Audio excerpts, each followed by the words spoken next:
प्रश्न दिया गया है कि रेखा 3x + 2y - z - 4 = 0 and 4x + y - 2z + 3 = 0 का सममित समीकरण ज्ञात कीजिए।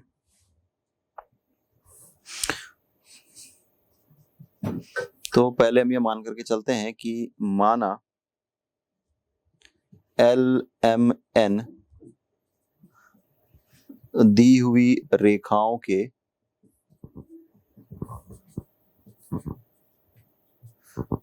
दिक्कोजाएं हैं।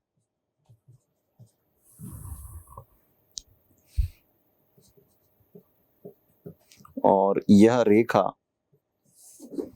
समतलों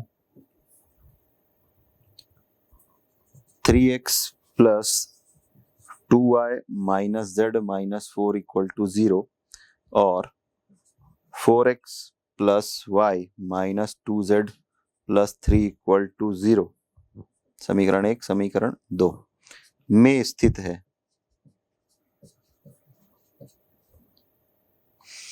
तो LMN x के स्थान पर L, y के स्थान पर M और z के स्थान पर N कांस्टेंट टर्म को हम एलिमिनेट करके अल्टीमेटली लिखेंगे 3L + 2M - N = 0 और 4L + M - 2N = 0। अब इन दोनों समीकरणों को वज्रगुणनखंड विधि से सरल करेंगे तो L/2 × -2 दैट इज -4, फिर माइनस साइन 1 × -1 दैट इज -1, तो minus minus +1, then -M/3 × -2 -6 minus 4 × -1 -4, then N/3 × 1 3 -4 × 2 8, तो ये -8।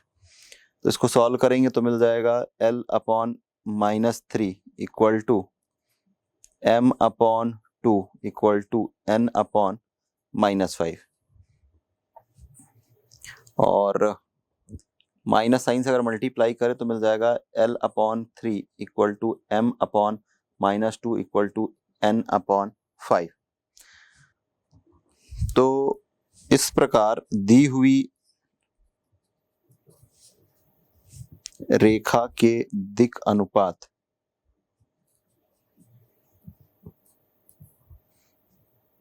3 ऋण 2 5 है। माना यह रेखा समतल z = 0 पर है या z = 0 से मिलती है। तो समीकरण 1 और 2 में z = 0 पुट करेंगे तो हमें समीकरण मिल जाएगा 3x + 2y - 4 = 0 और 4x + y + 3 = 0। अब इन दोनों समीकरणों को वज्रगुणनखंड विधि से हल करते हैं तो x/2 × 3 दैट इज 6 -1 × -4 -4, तो minus minus plus, then 3 × 3 9 -4 × 4 16 = 1/3 - 8। Solve करेंगे तो मिल जाएगा x/10 = -y/25 = 1/-5। तो यहाँ से जब तुलना करेंगे पहले और अंतिम की तो x बराबर मिल जाएगा ऋण 2 और दूसरे और अंतिम पद की तुलना करेंगे तो y बराबर 5, ये मिल जाएगा। तो इस प्रकार रेखा पर एक बिंदु जो है, रेखा पर एक बिंदु के निर्देशांक हमें चाहिए थे तो ये है -2 5 और 0 है। इस प्रकार रेखा का जो समीकरण है, रेखा का अभिष्ट समीकरण, सो x -2 अपॉन 3 y -5 अपॉन -2 और z -0 अपॉन 5। तो ये वह उत्तर है जो कि हमें ज्ञात करने के लिए कहा गया था। अगला प्रश्न दिया गया है कि बिंदु 1 1 1 से होकर जाने वाली उस समतल का समीकरण ज्ञात कीजिए जो रेखा x + y + z + 1 = 0 और 4x + y - 2z + 2 = 0 पर लंब है।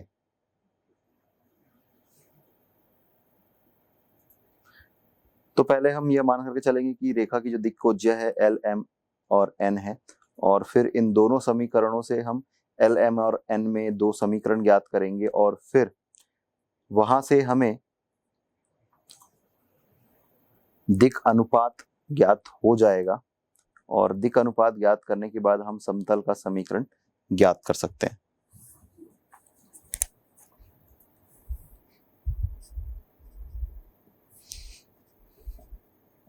माना कि रेखा की दिक् कोज्याएं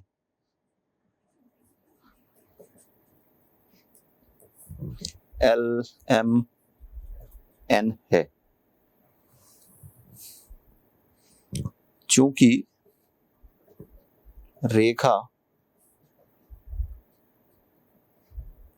समतलों x plus Y plus Z plus 1 equal to 0 और 4x plus Y minus 2z plus 2 equal to 0 के अभिलंबों पर लंबवत है, के अभिलंबों पर लंबवत है। तो यहां से हम x, y और z के स्थान पर क्रमशः l, m और n और कांस्टेंट टर्म को एलिमिनेट करके हम नया समीकरण ज्ञात करेंगे। तो मिल जाएगा l plus m plus n equal to 0 इस समीकरण से। यहां से मिल जाएगा 4l plus m minus 2n equal to 0। अब इन समीकरणों को हम सरल करते हैं वज्रगुणनखंड विधि से, तो हमें मिल जाएगा l upon 1 into minus 2 that is minus 2 minus 1 plus 1 1 equal to minus m upon 1 into minus 2 that is minus 2 फिर minus 4 into 1 4 equal to n upon 1 minus 4। जब इसको सॉल्व करेंगे तो मिल जाएगा l upon minus 3 equal to m upon 6 equal to n upon minus 3। तो अनुपातिक रूप से हम इसको माइनस 3 डिनोमिनेटर से कैंसिल कर सकते हैं, तो मिल जाएगा l upon 1 equal to m upon minus 2 equal to n upon 1। मान के चलते हैं कि ये समीकरण 1 है। तो अगला प्रश्न के उस भाग में दिया गया कि बिंदु 1 1 1 से होकर जाने वाली समतल का समीकरण। तो हम लिखेंगे कि बिंदु 1 1 1 से होकर जाने वाले समतल का समीकरण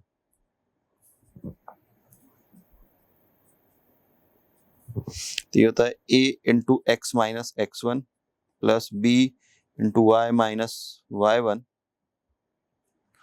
ये बिंदु plus C z minus Z one that will be equal to 0। मान कर चलते हैं कि समीकरण 2 है।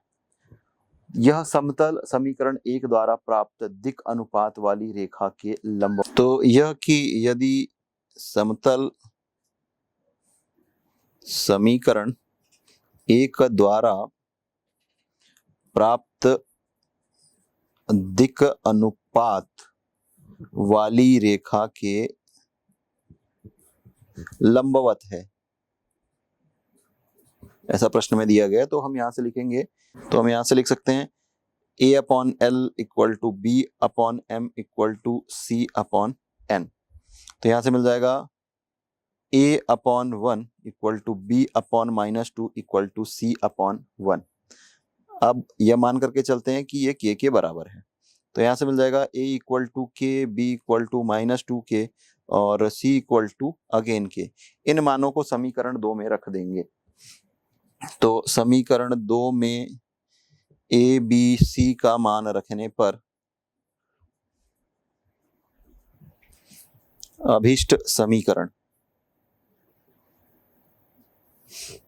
तो यहां से मिल जाएगा k into x minus 1 minus 2k into Y minus 1 plus k into Z minus 1 equal to 0।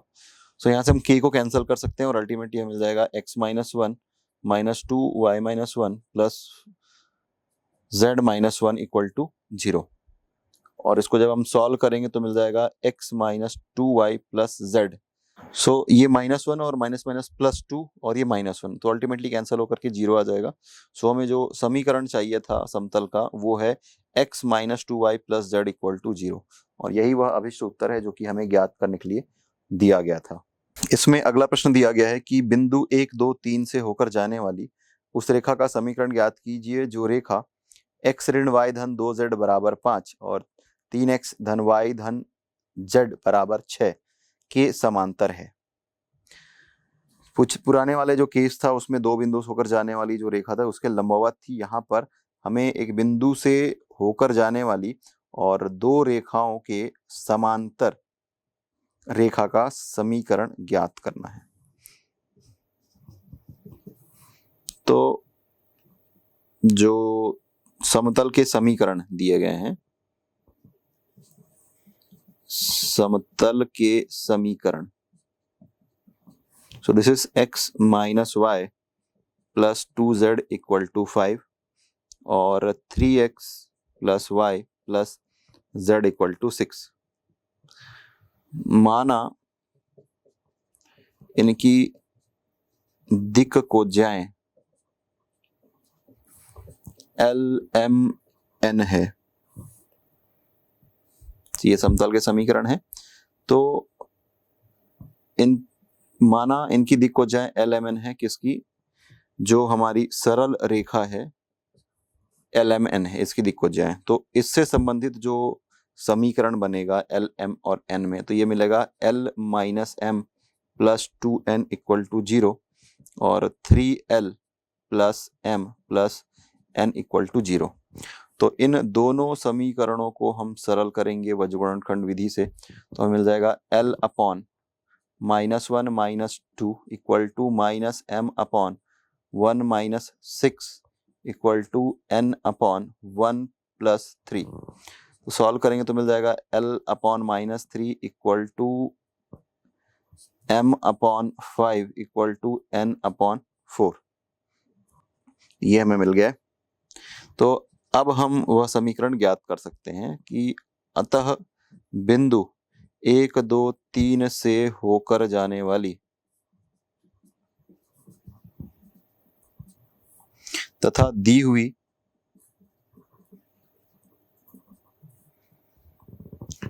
रेखा जिसके दिक् अनुपात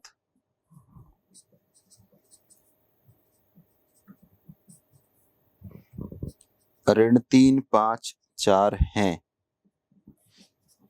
के समांतर रेखा का समीकरण, ये मिल जाएगा x - 1 upon -3 = y - y1 upon b = z - z1 upon n a b c, ये 4। तो ये वह अभिष्ट उत्तर है जो कि हमें ज्ञात करने के लिए कहा गया था। बिंदु x1, y1, z1 से रेखा x - alpha upon l = y - beta upon m = z - gamma upon n की लंबवत दूरी ज्ञात करना। रेखा का समीकरण है x - alpha upon l = y - beta upon m = z - gamma upon n। माना कि यह समीकरण 1 है। बिंदु P x1, y1, z1 से रेखा 1 पर PM लंब डाला। रेखा 1 पर एक बिंदु A अल्फा बीटा गामा लिया। तो चित्र में आप इस प्रकार देख सकते हैं कि AP का रेखा 1 पर डाले गए लंब का जो प्रक्षेप है AM, वो हमें मिल जाएगा AM = x1 - alpha whole into L plus y1 - beta whole into M plus z1 - gamma whole into n। AM = x - alpha into L plus y - beta into M plus z1 - gamma into n। समकोण त्रिभुज APM, इसमें आप देख सकते हैं कि कर्ण का वर्ग AP का वर्ग होगा और आधार का वर्ग धन लंब का वर्ग, इस प्रकार लिख सकते हैं। तो हमें मिल जाएगा AP² = AM² प्लस PM²। यहां से हमें कैलकुलेट करना है PM²। तो हमें मिल जाएगा P M square equal to A P square minus A M square. तो हम इसको लिखेंगे P M square equal to x1 minus alpha square plus y1 minus beta square plus z1 minus gamma square minus x1 minus alpha into L plus y1 minus beta into M plus z1 minus gamma into N square. तो इस प्रकार यदि P M equal to लिखेंगे तो right hand side में जो पद है उसका वर्गमूल लिखना होगा। तो इस प्रकार यह हमें मिल जाएगा। आइए देखते हैं इससे संबंधित कुछ प्रश्न। प्रश्न दिया गया है कि 1 2 3 से, यह बिंदु का निर्देशांक है, से रेखा x ऋण 6/3 बराबर y ऋण 7/2 बराबर z ऋण 7/2 की लंबवत दूरी ज्ञात कीजिए। तो पहले रेखा का जो समीकरण दिया गया है वहां से हम यह ज्ञात कर सकते हैं कि ये रेखा किस बिंदु से होकर के जाती है, और उसके बाद आगे हम प्रक्रिया करते हैं।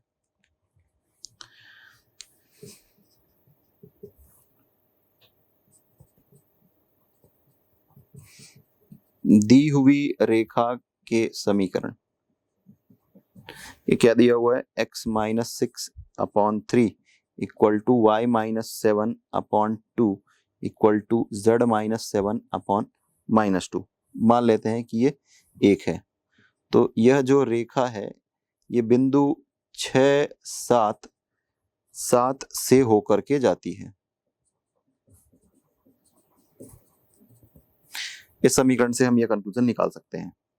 अब जो बिंदु है ऐसे हम P मान करके चलते हैं, 1 2 3 से रेखा 1 पर अगर हम लंब खींचे और ये मान करके चलते हैं कि ये PN है, तो चित्र में कुछ इस तरीके से हम इसे दर्शा सकते हैं कि ये A है और यहाँ पर बिंदु है P, इससे हम यहाँ पर लंब खींच रहे हैं, ये है N और A से P को हमने मिला दिया। इसका निर्देशांक है 6 7 7 और P का निर्देशांक है 1 2 3 और यहाँ पर लंब है, अतः यह समकोण है। तो इस प्रकार हम AP कैलकुलेट कर सकते हैं, A से P के बीच की दूरी। तो ये 6 माइनस 1 का स्क्वायर प्लस 7 माइनस 2 का स्क्वायर प्लस 7 माइनस 3 का square, so that will be equal to 5 square plus again 5 square plus 4 square. Solve करेंगे तो मिल जाएगा 25 धन 25 धन 16, 25 धन 25 धन 16 और फिर इसका वर्गमूल, तो ये हमें मिल जाएगा वर्गमूल 66। अब रेखा 1 की यदि हमें दिक् कोज्याएं ज्ञात करनी हो, रेखा 1 की दिक् कोज्याएं, तो ये हमें मिल जाएगा 3 2 ऋण 2 और 3 2 और ऋण 2, लेकिन इन सब के वर्ग का योग होगा, फिर उसका वर्गमूल निकालेंगे। 3 का वर्ग 9, 2 का वर्ग 4, 2 का वर्ग 4, 4 4 8 और 8 8 16 17, वर्गमूल 17। तो इस तरीके से 3 बटे वर्गमूल 17, 2 बटे वर्गमूल 17 और ऋण 2 बटे वर्गमूल 17, 3 बटे वर्गमूल 17, 2 बटे वर्गमूल 17 और ऋण 2 बटे वर्गमूल 17, ये दिक् कोज्याएं हमें ज्ञात हो चुकी है। तब AN बराबर हम यह लिख सकते हैं AP का रेखा 1 पर प्रक्षेप। तो रेखा पर प्रक्षेप ये हम निकालते हैं x minus x1 into L plus y minus y1 into M plus n minus z minus z1 n। इस सूत्र का उपयोग करके हम प्रक्षेप निकाल सकते हैं। तो यहाँ पर चाहे तो हम x2 y2 z2 इस प्रकार भी लिख सकते हैं। तो दो रेखा दो बिंदु से होकर के जा रही है, पहली इसको हम मानते हैं कि ये x2 y2 z2 है और ये x1 y1 और ये z1 है। तो मिल जाएगा 6 माइनस 1 इंटू एल, तो ये l के स्थान पर हम लिखेंगे 3 बटे वर्गमूल 17 धन 7 ऋण 2 गुना 2/वर्गमूल 17 धन 7 माइनस 3 माइनस 2/√17। सॉल्व करेंगे तो मिल जाएगा 6 ऋण 1 5 5 और 3 का गुणा करेंगे मिल जाएगा 15/वर्गमूल 17। 7 में 2 घटाएंगे मिल जाएगा 5 5 दूनी 10 10/वर्गमूल 17। इसी तरीके से 7 ऋण 3 करेंगे मिल जाएगा 4 4 गुणा ऋण 2 मिल जाएगा 8/वर्गमूल 17। तो इसको सॉल्व करेंगे तो मिल जाएगा 17/वर्गमूल 17। सरल करने पर आपको मिल जाएगा वर्गमूल 17। तो P से N का जो डिस्टेंस है ये वर्गमूल 17 है और A से P का जो डिस्टेंस है ये वर्गमूल 66 है। तो पाइथागोरस प्रमेय का उपयोग करके हम AN का जो डिस्टेंस है ये कैलकुलेट कर सकते हैं। सो A से P का जो डिस्टेंस है वर्गमूल 66 है और AN जो है ये वर्गमूल 17 दिया है। तो अब हम PN निकाल सकते हैं पाइथागोरस प्रमेय का उपयोग करके। सो अभिष्ट लंबाई PN बराबर वर्गमूल AP का स्क्वायर माइनस AN स्क्वायर। सो यहाँ से आपको मिल जाएगा वर्गमूल 66 ऋण 17 मिल जाएगा आपको 49 और 49 का वर्गमूल 7। तो ये जो लंबाई है यह 7 इकाई है जो कि हमें ज्ञात करने के लिए दिया गया था। अब हम जियोजेब्रा को यूज करके उसको करते हैं। माना कि हमारा जो पहला पॉइंट है वो ए है जो कि है 1 3। इस तरीके से इस पॉइंट का कोऑर्डिनेट है। इसके बाद जो रेखा का समीकरण है ये है x minus 6 upon 3 is equal to y minus 7 upon 2 y minus 7 upon 2 is equal to z minus 7 upon minus 2। ये तो हमें ये पॉइंट मिल चुका है, ये रेखा मिल चुकी है। अब हम एक लंब रेखा खींचेंगे तो ये आप तीसरे बटन पर यहाँ पर आपको दिखाई देगा परपेंडिकुलर लाइन जो कि इस पॉइंट से पास होता है और इस स्ट्रेट लाइन के परपेंडिकुलर। जैसे ही आपने ये बटन क्लिक किया ऑटोमेटिकली ये लाइन परपेंडिकुलर लाइन ड्रॉ हो चुका है। अब हमें परपेंडिकुलर लाइन और दोनों लाइन का इंटरसेक्शन फाइंड आउट करना है। तो ये हमने इंटरसेक्शन पे क्लिक किया। ये पहला हमारा ऑब्जेक्ट परपेंडिकुलर लाइन और दूसरा वो लाइन जो हमें पहले से दिया था। ये वो इंटरसेक्शन पॉइंट हमें मिल गया 5 में।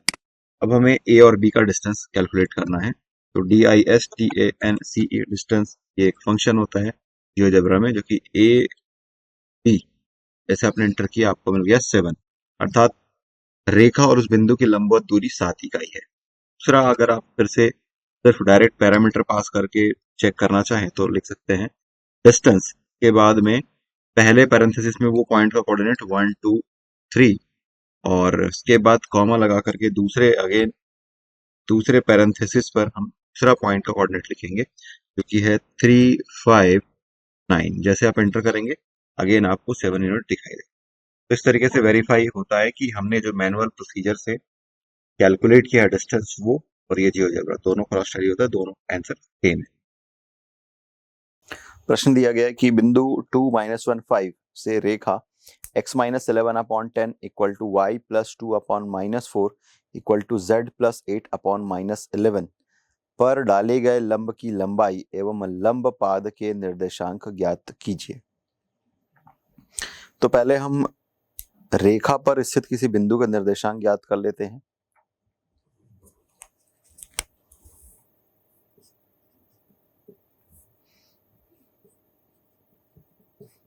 दिया हुआ बिंदु जो है 2-1 5 तथा रेखा का जो समीकरण है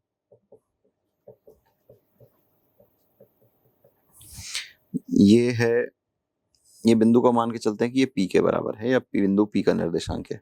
रेखा का समीकरण है x-11/10 equal to y + 2/-4 equal to z + 8/-11 equal to r मान करके चलते हैं कि ये r के बराबर है। तब हम लिखेंगे कि रेखा एक पर स्थित किसी बिंदु के निर्देशांक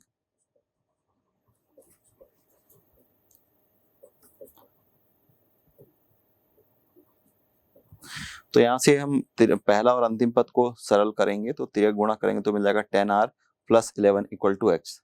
तो ये हम लिखेंगे 10r + 11, इसी तरीके से -4r - 2 और -11r - 8 ये बिंदु के निर्देशांक है। ये जो निर्देशांक है इसको हमने माना n। तब p और n, pn के दिक् अनुपात, तो दिक् अनुपात यदि एक बिंदु x1 y1 z1 और दूसरा बिंदु x2 y2 z2 हो तो उसका दिक् अनुपात होता है x2 - x1 y2 - y1 और z2 - z1। तो इसी प्रकार यहाँ पर 10r + 11 - 2 और फिर -4r - 2 माइनस और माइनस +1 और -11r - 8 - 5 ये होंगे। तो यहाँ से हम निकाल सकते हैं वैल्यू 10r + 9 और -4r - 1 और -11r - 13 ये दिक् अनुपात हमें प्राप्त हुआ है। चूंकि बिंदु P से रेखा एक पर डाले गए लंब का पाद n है, जैसे कि चित्र में दर्शाया गया है P और n, तो उसका जो लंब पाद का निर्देशांक है n। तो इसलिए जो रेखा एक और Pn जो है यह लंबवत है, एक दूसरे के म्यूचुअली परपेंडिकुलर है। तो यहाँ से इस अवधारणा का उपयोग कर सकते हैं और लिखेंगे हम 10 × 10r + 9 then -4 this into this plus this into this, तो -4 × -4r - 1 -11 into this -11r - 13 = 0। तो इसको सॉल्व करेंगे और r का मान ज्ञात करेंगे। तो यहाँ से मिल जाएगा 100r + 90 - 16r + 4 - और माइनस +121r + 143 = 0।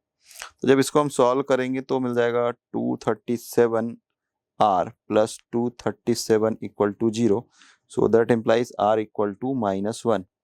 r = -1 मिल गया तो हम बिंदु n के निर्देशांक ज्ञात कर सकते हैं। इसलिए बिंदु n के निर्देशांक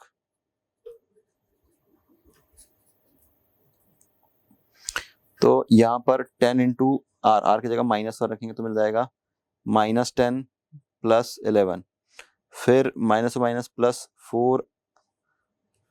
+4 हो जाएगा और फिर -2, फिर अगेन ये 11 - 8 अर्थात 1 2 3 ये बिंदु का निर्देशांक है n के। अब हमें लंब पाद के निर्देशांक n तो मिल गया, अब लंब की दूरी निकालनी है, लंब की लंबाई निकालनी है। तो यहाँ पर इसका मतलब ये है कि Pn जो है ये बिंदु P दैट इज 2 - 1 5 और n दैट इज 1 2 3 इस दोनों बिंदुओं के बीच की दूरी है। तो यहाँ से मिल जाएगा 2 - 1 का स्क्वायर प्लस -1 - 2 का स्क्वायर प्लस 5 - 3 का स्क्वायर। तो यहाँ से मिल जाएगा 2 - 1 दैट इज 1 का स्क्वायर 1 -1 - 2 -3 3 का स्क्वायर प्लस 9 5 - 3 दैट इज 2 का स्क्वायर 4। तो मिल जाएगा यहाँ पर √14। तो यही उस लंब की दूरी है जो कि हमें ज्ञात करने के लिए कहा गया था। प्रश्न दिया है कि बिंदु 2 ऋण 1 3 का समतल 3x ऋण 2y धन z = 9 का प्रतिबिंब ज्ञात कीजिए। तो इसे एक चित्र के माध्यम से समझते हैं कि यदि हम मानकर चलते हैं कि ये समतल है और यह उस बिंदु का निर्देशांक है जो कि दिया गया है 2 - 1 3 और यह समतल है 3x - 2y + z = 9। तो पहले हम इससे यहाँ तक परपेंडिकुलर ड्रॉ करते हैं। तो ये मान के चलते हैं बिंदु P है और ये N है। तो इस बिंदु का निर्देशांक यदि हमें मिल जाएगा तो कहा गया है कि P का प्रतिबिंब ज्ञात कीजिए।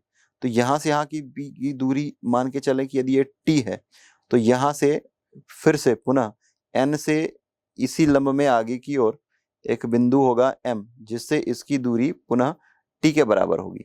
तो इसका मतलब ये कि M और P का जो मध्य बिंदु है यह N है। तो इस अवधारणा का उपयोग करके हम M का निर्देशांक ज्ञात कर सकते हैं। चलिए आइए देखते हैं कि इसे कैसे सॉल्व करेंगे। समतल का समीकरण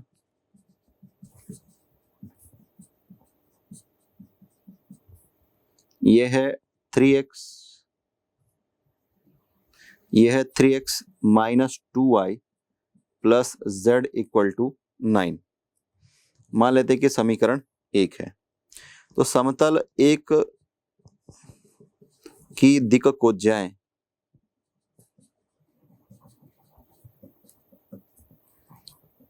तीन ऋण 2 1 है, ये और ये इसका गुणांक। तो यहां से हमें दिक् को ज्या मिल गया। तो बिंदु P 2 ऋण 1 3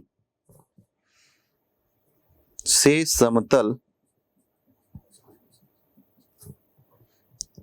एक पर डाले गए लंब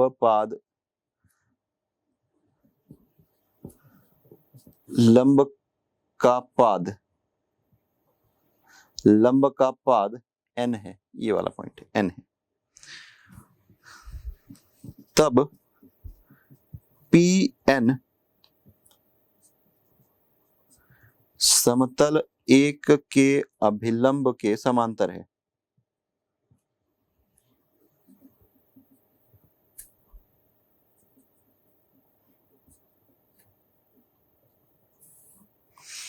तब हम Pn का यदि समीकरण लिखने कहा जाए तो हम लिखेंगे x माइनस 2 अपॉन 3, ये y माइनस माइनस प्लस और ये upon minus 2 equal to z minus 3 upon 1। मान करके चलते हैं कि ये r के बराबर है। समीकरण 2। तब रेखा 2 पर स्थित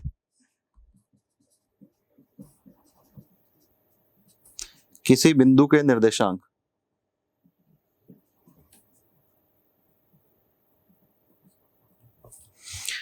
थ्री आर प्लस 2, पहले और अंतिम की तुलना करेंगे तो 3r प्लस 2 मिल जाएगा। y का निर्देशांक मिलेगा माइनस 2r माइनस 1 और z का निर्देशांक मिलेगा r प्लस 3। यदि यह समतल पर स्थित है तो समतल के समीकरण को संतुष्ट करेगा।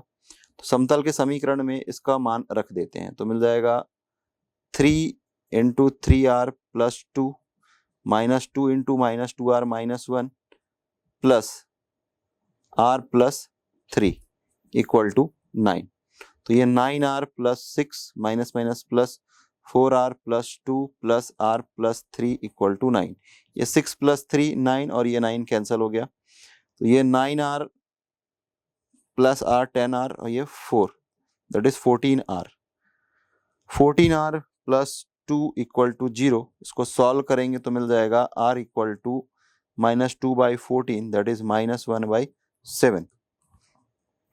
तो बिंदु n के निर्देशांक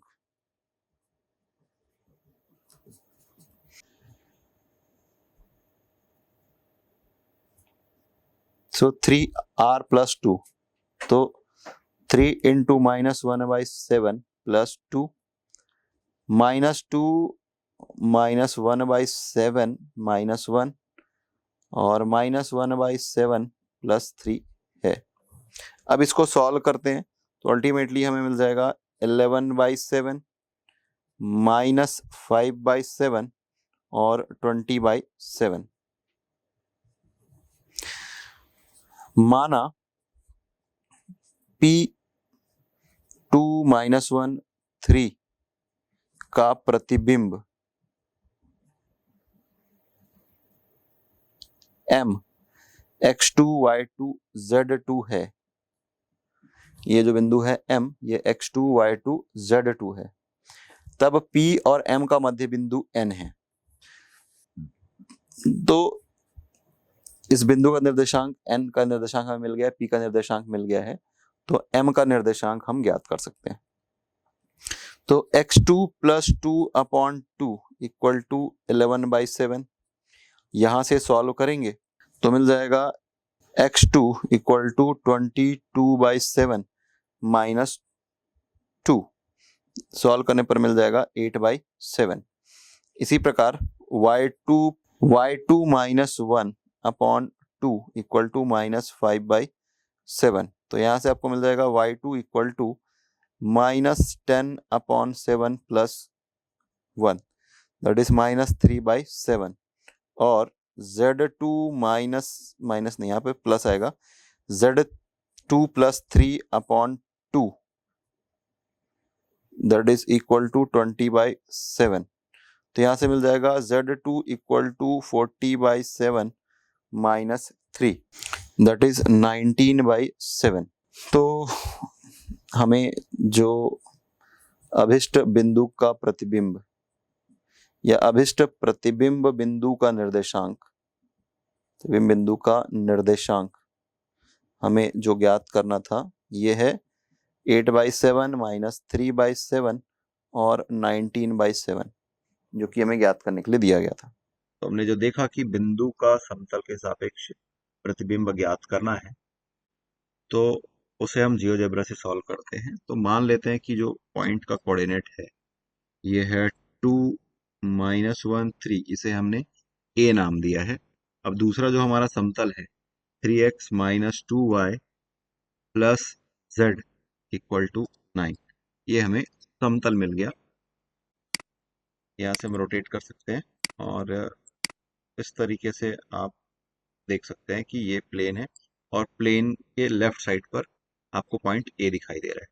तो हमें रिफ्लेक्शन अबाउट प्लेन आइडेंटिफाई करना है। तो जिस ऑब्जेक्ट को रिफ्लेक्ट करना है ये हमारा पॉइंट ए है, किस ऑब्जेक्ट के रिस्पेक्ट में करना है तो ये प्लेन है। तो ये हमें ए डैश प्राप्त हो चुका है, और ए डैश का जो कोऑर्डिनेट है वो ये है 1.14 माइनस 0.43 एंड 0.71। तो हमें जो वैल्यू मिली थी 8/3 माइनस 3/7 और 19/7, उसको कैलकुलेट करेंगे तो आपको, तो ये हमारा जो आंसर है वो मैनुअल तरीके से जो हमने सॉल्व किया तो दोनों आंसर से मैच कर रहा है। ऋण 3 7 यह बिंदु का निर्देशांक है का xy समतल पर प्रतिबिंब ज्ञात कीजिए। तो समतल xy का जो समीकरण होता है वो z इक्वल टू 0 होता है, और z समतल z इक्वल टू 0 इस समतल पर अभिलंब की जो दिक् कोज्या है यह हमें मिल जाएगा 0 0 1। तो सरल करते हैं।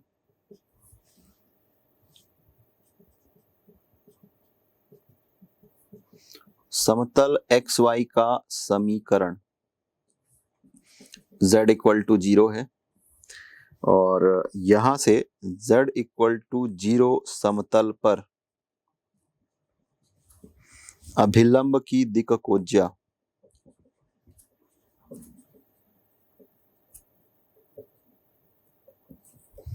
शून्य 0 1 है। माना कि z इक्वल टू 0 पर बिंदु को हम P मान करके चलते हैं कि ऋण 3 7 ऋण 7 से डाले लंब का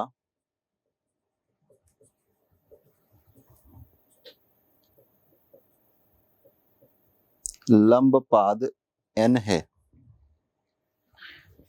तब हम पी एन का समीकरण यदि लिखें तो हमें मिल जाएगा x minus minus plus 3 upon 0 equal to y minus 7 upon 0 equal to z minus 7 upon 1। अब मान करके चलते हैं कि ये r के बराबर है, तो यहाँ से हम उस रेखा पर स्थित किसी बिंदु का निर्देशांक ज्ञात कर सकते हैं। तो रेखा पर स्थित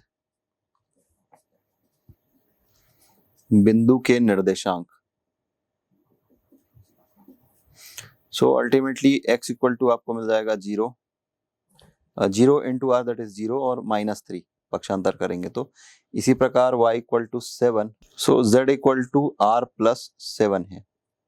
तो ये जो हमें निर्देशांक मिल रहा है -3, 7 और r प्लस, यहाँ पर माइनस और माइनस प्लस हो जाएगा, तो हमें यहाँ पर जो मिलने वाला है निर्देशांक ये r-7 मिलेगा। तो इस प्रकार रेखा पर स्थित बिंदु के निर्देशांक हमें मिल चुके हैं। यदि यह z इक्वल टू 0 पर स्थित है,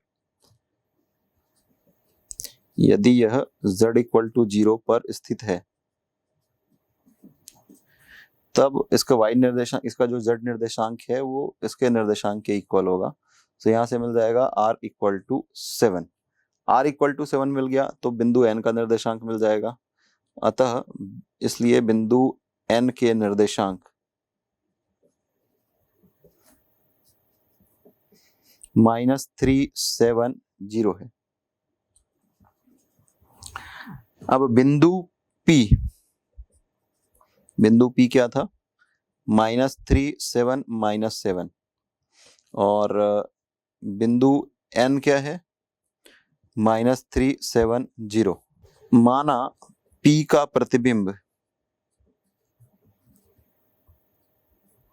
M x2, y2, z2 है, तो ये मान के चलते हैं कि ये P है, ये बिंदु N है और इतनी दूरी पर स्थित कोई बिंदु M है। तो N जो है ये P और M का मध्य बिंदु है। तो यहाँ से हम लिख सकते हैं -3 + x2/2 इक्वल टू -3। यहाँ से सॉल्व करेंगे तो मिल जाएगा x2 equal to -6 + 3 that is -3। Similarly 7 + y2/2 equal to 7, तो आपको मिल जाएगा y2 equal to 14 - 7 that is 7। और इसी प्रकार तो यहाँ पर हम लिखेंगे -7 + z2/2 इक्वल टू 0, तो यहाँ से आपको मिल जाएगा z2 इक्वल टू 7। तो इस प्रकार हमें जो बिंदु चाहिए था, अभिष्ट बिंदु के निर्देशांक -377 है, जो कि हमें ज्ञात करने के लिए कहा गया था। दी हुई रेखा को एक दिए हुए समतल पर होने की शर्त। Conditions for a line to lie on a plane. माना कि रेखा का समीकरण है x - x1/L equal to y - y1/m equal to z - z1/n। माना यह समीकरण 1 है। समतल का समीकरण है ax + by + cz + d equal to 0। माना कि यह समीकरण 2 है। सरल रेखा 1 समतल 2 पर स्थित है, अतः रेखा का प्रत्येक बिंदु समतल में स्थित होगा। रेखा 1 बिंदु x1, y1, z1 से होकर जाती है। यह बिंदु समतल में भी स्थित होगा तथा समतल के समीकरण को संतुष्ट करेगा। तो हमें मिल जाएगा a x1 + b y1 + c z1 + d equal to 0। माना यह समीकरण 3 है। रेखा 1 समतल 2 पर स्थित है, अतः रेखा 1 समतल 2 के समांतर होगा तथा समतल 2 का अभिलंब रेखा 1 पर लंब होगा। तो इस प्रकार इस स्थितियों से हम यह लिख सकते हैं कि AL + BM + CN equal to 0। माना यह समीकरण 4 है।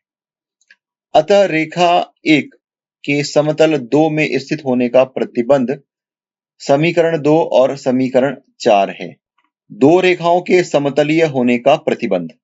Condition for two lines to the coplanar.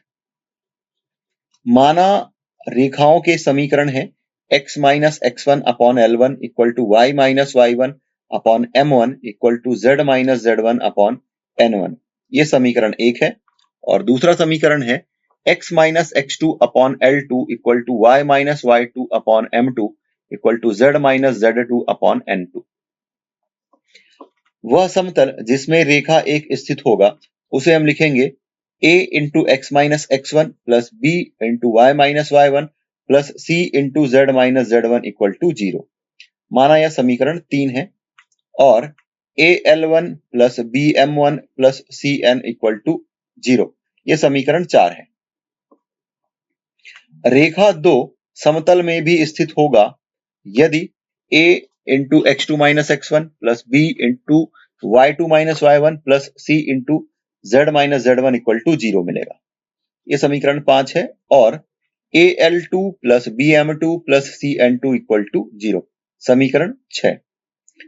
समीकरण 4, 5 और 6 से हम लिख सकते हैं डिटर्मिनेंट या सारणिक के रूप में, जिसके यह 3/3 का एक डिटर्मिनेंट या सारणिक है जिसके रो के एलिमेंट है L1 M1 N1 X2 minus X1 Y2 minus Y1 और Z2 माइनस Z1 और L2 M2 N2 equal to 0।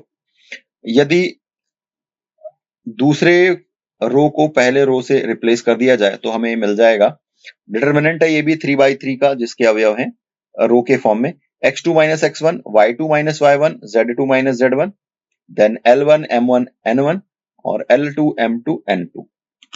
यही दो रेखाओं के समतलीय होने की अभिष्ट शर्त है तथा रेखा 1 और 2 से होकर जाने वाली समतल का समीकरण होगा x minus x1 y minus y1 z minus z1 L1 M1 N1 और L2 M2 N2 ये डिटर्मिनेंट के फॉर्म में है इक्वल टू 0 मिलेगा। अब हमें यह सिद्ध करना है कि दो रेखाएं समतलीय हैं।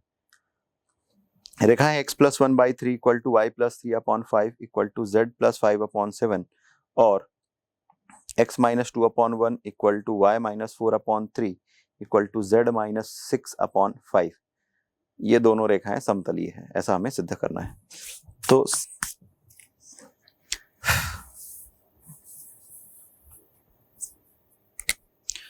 तो जैसा कि आप जानते हैं कि यदि रेखाएं x minus x1 upon L equal to y minus y1 upon M, इसको L1 M1 और N1 ऐसा नाम दे देते हैं, तथा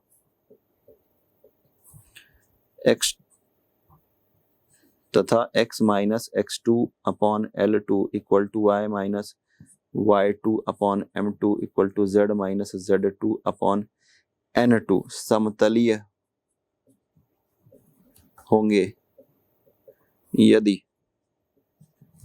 एक डिटर्मिनेंट लेते हैं सारणिक x2 minus x1 y2 minus y1 और z2 minus z1 L1 M1 N1 और L2 M2 N2 यदि ये इक्वल टू 0 होता है तो हम यह कह सकते हैं कि दोनों रेखाएं जो है यह समतलीय है। यहाँ पर प्रश्न में जो दिया गया है इसके अनुरूप x1 का जो मान है यह ऋण 1 है, y1 का जो मान है यह ऋण 3 है और z1 का जो मान है यह ऋण 5 है। L1 का मान 3, M1 का मान 5 और N1 का मान 7 है। इसी प्रकार x2 equal to 2, y2 equal to 4 और z2 equal to 6, L2 equal to 1, M2 equal to 3 और N2 इक्वल टू 5।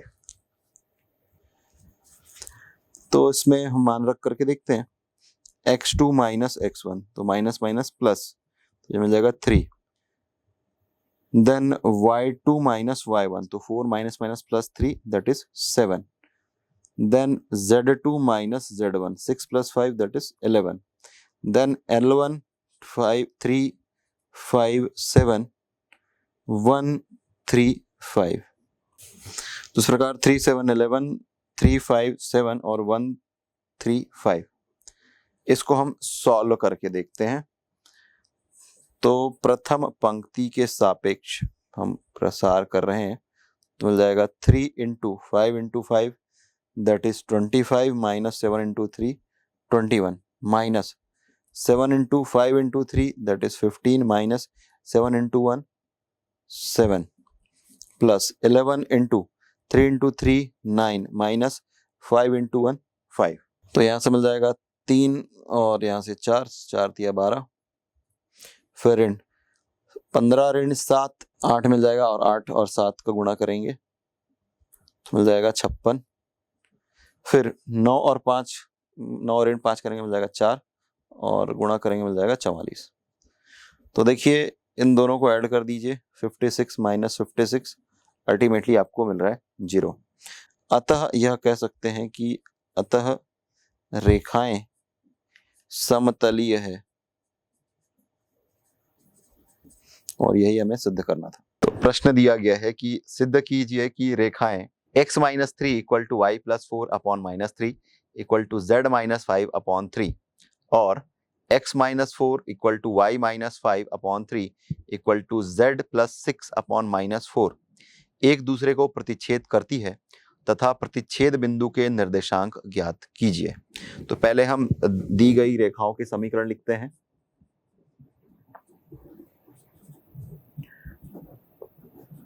दी गई रेखाओं के समीकरण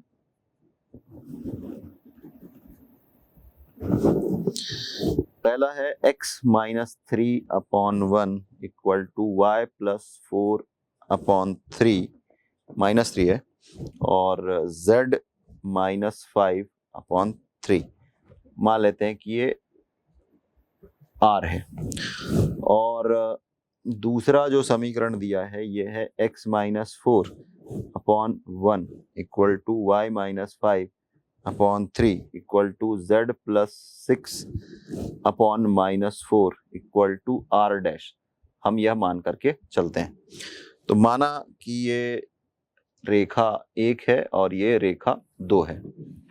तो अब हम रेखा 1 पर स्थित किसी बिंदु के निर्देशांक निकालते हैं।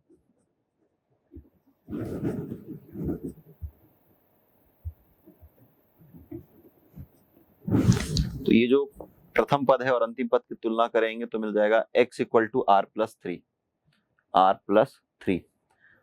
सेकेंड टर्म और लास्ट टर्म की तुलना करेंगे मिल जाएगा माइनस 3r माइनस 4। और थर्ड टर्म और लास्ट टर्म की तुलना करेंगे तो मिल जाएगा 3r प्लस 5z का मान 3r प्लस 5।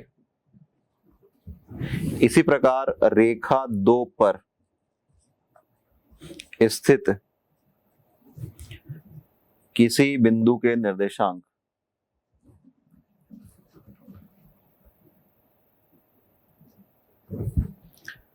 ये आपको मिल जाएगा। पहला और अंतिम को तुलना कीजिए r डैश प्लस 4, दूसरा 3r डैश प्लस 5 और माइनस 4r डैश माइनस 6 है। अब बात यह है कि रेखा 1 और 2 का प्रतिच्छेद बिंदु है। तो रेखा 1 और 2 के प्रतिच्छेद बिंदु के लिए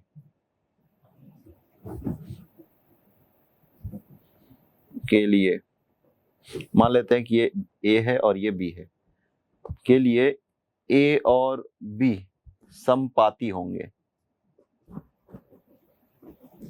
तो इसका x कोऑर्डिनेट इसके x कोऑर्डिनेट के बराबर होगा, इसका y कोऑर्डिनेट इसके y कोऑर्डिनेट के बराबर होगा, और इसका z कोऑर्डिनेट इसके z कोऑर्डिनेट के बराबर होगा। तो यहां से हम लिख सकते हैं r plus 3 equal to r dash plus 4, और मान लेते हैं कि समीकरण 3 है। इसी प्रकार minus 3r minus 4 equal to 3r dash plus 5 समीकरण 4, और 3r plus 5 equal to minus 4r dash minus 6 समीकरण 5। तो समीकरण 4 और 5 को यदि हम जोड़ देते हैं तो समीकरण 4 धन समीकरण 5 से, तो लेफ्ट हैंड साइड के साथ ऐड होगा और राइट हैंड साइड के साथ। तो माइनस 3r प्लस 3r ये कैंसिल हो जाएगा, 5 माइनस 4 दैट इज 1, सो ये मिल रहा है 1 equal to minus 3r dash minus 4r dash, this is r minus r dash, और यहां से मिल जाएगा माइनस 1। तो r डैश का मान यदि हमें निकालने का आ जाए तो हम लिखेंगे minus 1 that is minus 2। r dash का मान हमें मिल गया माइनस 2। अब r डैश का मान हम किसी भी समीकरण में रख सकते हैं 3, 4 या 5 में। तो समीकरण 3 से r equal to r dash plus 4 minus 3, तो ये r डैश प्लस 1 हो जाएगा।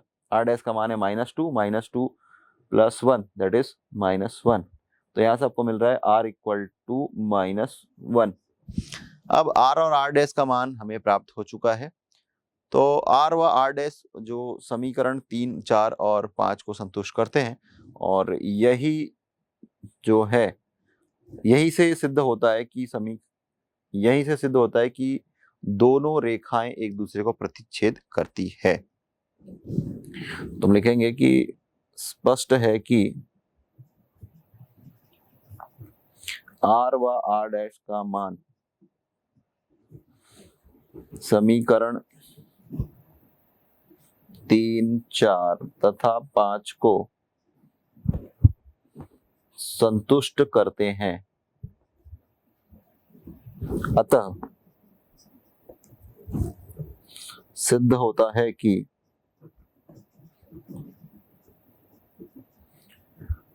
दोनों रेखाएं एक दूसरे को प्रतिच्छेद करती है।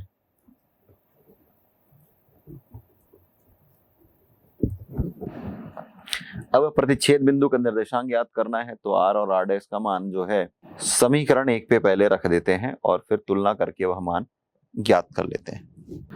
अतः r का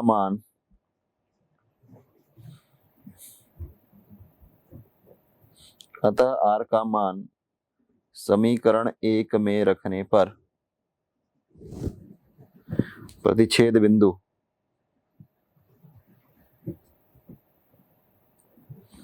देखिए r इक्वल टू हमें मिला -1, तो यहाँ पर रख देते हैं -1 प्लस 3 दिस इज 2।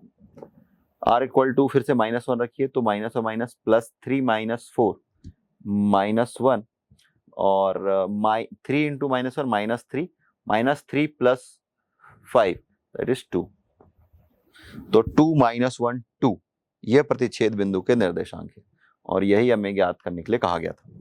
तो अभी हमने जिस प्रश्न को मैथमेटिकल मेथड से सॉल्व किया था उसे जियोजेब्रा से देखते हैं कि बोला गया है कि सिद्ध कीजिए कि जो रेखा का समीकरण दिया गया है ये प्रतिच्छेद करती है और प्रतिच्छेद बिंदु के निर्देशांक ज्ञात कीजिए। तो सपोज हमने लिखा x-3 is equal to y plus 4 upon -3 is equal to z minus 5 upon 3। ये हमारे पहला रेखा। फिर दूसरी रेखा है x-4 is equal two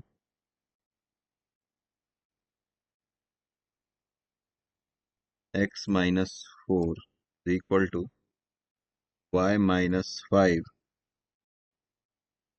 upon 3 equal to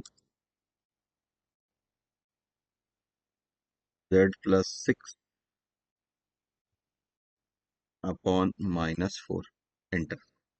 जैसे ही आप दोनों हमने इक्वेशन टाइप कर लिया, आप ऑटोमेटिकली देख सकते हैं ग्राफिकल एरिया में कि ये जो दोनों लाइन है एक दूसरे को एक पर्टिकुलर पॉइंट पर इंटरसेक्ट कर रही है। उसका कोऑर्डिनेट आइडेंटिफाई करने के लिए इस बटन पर क्लिक करेंगे। ये इंटरसेक्शन का ऑप्शन है, ये हमारा पहला ऑब्जेक्ट और ये हमारा दूसरा ऑब्जेक्ट। जैसे ही मैंने क्लिक किया पॉइंट ए ऑटोमेटिकली आ चुका है। ये पॉइंट का कोऑर्डिनेट है 2 -1, जो कि हमने जो मैनुअल मेथड से सॉल्व किया था वहां पर भी हमें यही कोऑर्डिनेट मिला था। तो इस तरीके से ये क्रॉस वेरीफाई